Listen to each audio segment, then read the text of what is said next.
মাননীয় খণ্ডঘোষ এবং রায়নার BDO MLA এবং থানা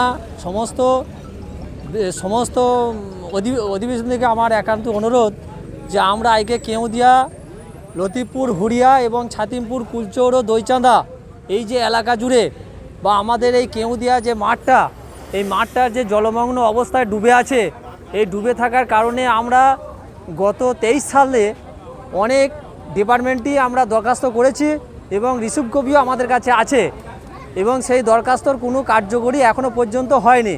না হওয়ার জন্যে আজকে মাঠ যেভাবে ডুবে আছে, গ্রাম পর্যন্ত ডুবে গেছে, সেই জন্যে আমরা চাইছি পথ অবরোধ করে যাতে বিডিও, এমএলএ এবং থানা এসে জায়গাটা দেখে যাতে আমাদের জল নিকাশের ব্যবস্থাটা করে দিয়ে ছোটো খাল পর্যন্ত এবং বড় খাল পর্যন্ত নিকাশের ব্যবস্থাটা পিডব্লিউ রোড সরকার থেকে যাতে করে দেয়, এই জন্যে আমরা এই অনুরোধ করতে চাইছি।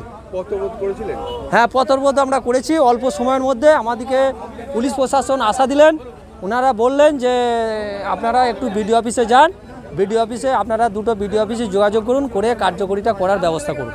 কতক্ষণ অবরোধ করেছিলেন? আমরা আধ ঘন্টাও হয়তো অবরোধ করেছিলাম। পুলিশ প্রশাসন আমাদেরকে বললো পরীক্ষা আছে, পথ অবরোধটা তুলে দেওয়াই ভালো, নাহলে একটা অসুবিধার মধ্যে পড়তে হবে, ওই জন্য আমরা পথ অবরোধ তুলে দিলাম তাদের কথা মতো আর কি। এখন জমির কি অবস্থা? এখন জমি অবস্থা ডুবে আছে জলেতে, জলে ডুবে আছে। রুয়াগুলো পচে গেছে এবং জল এখন আমাদের এক কোমরের অবস্থায় আছে। আমাদের এখন গলা পর্যন্ত জল এই মাঠটার অবস্থা। আপনার নাম? আমার নাম শেখ শামসুল হক, বাড়ি কেউদিয়া। এবং মাঠে যে সমস্ত বাড়িঘরগুলো রয়েছে তারা বসবাস করতে পারছে না, তারা বাড়িঘর ছেড়ে সব রাস্তার মধ্যে চলে এসেছে। আমি কেউদিয়া গ্রামের একজন বাসিন্দা এবং চাষি। গত 23 সালে আমরা বিভিন্ন দপ্তরে দরখাস্ত দেওয়ার পরও আমাদের কোনো কাজ হয় না। সেই জন্যে আমরা ড্রেন সংস্কার কিছুই হয় না, ওই জন্য আমরা পথ অবরোধ করতে বাধ্য হচ্ছি। এই কারণে কয়েক হাজার বিঘে জমি আমাদের জলের তলায় এবং গ্রাম পর্যন্ত জল সংলগ্ন হয়ে গেছে, গ্রাম এবার ডুববে।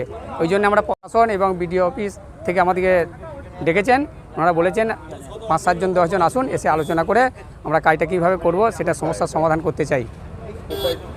আমাদের খণ্ডঘোষে এবং রায়না 2 জায়গায় যেতে বলেছে, বিডিও দপ্তর এবং থানা থেকে। এই যে পথ অবরোধ করেছিলেন, ফলে তো সাধারণ যাত্রী থেকে স্টুডেন্ট যারা ছাত্র, হ্যাঁ, তাদেরকে সব স্টুডেন্টকে ছেড়ে দিয়েছি এবং রুগী ছেড়ে দিয়েছি, অ্যাম্বুলেন্স ছেড়ে দিয়েছি।